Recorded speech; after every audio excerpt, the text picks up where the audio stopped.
Avtor razstave, zgodovinar Martin Premk, na 12 panojih razstavlja bogat fotografski arhiv Muzeja novejše zgodovine Slovenije na temo NOB-ja.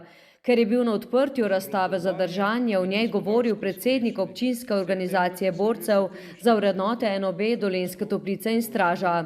Je občino Dolenjske Toplice zaznamovala dokaj pestro dogajanje v tem obdobju, ki razstava razstavlja.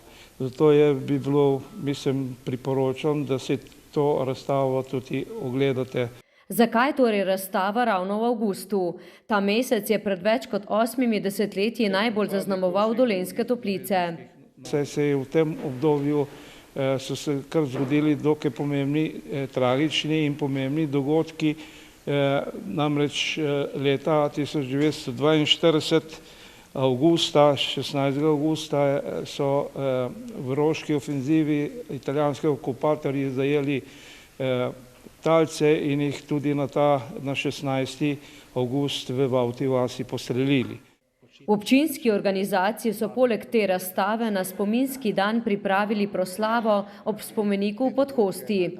In pa konec meseca avgusta, ko bomo nekako zaokrožili ogled te razstave. Na ogled je namreč do 30. avgusta še pohod po pešpoti Levstikove brigade s proslavo in pa s polaganjem venca pred hotelom Kristal, kjer je bila ta brigada tudi ustanovljena.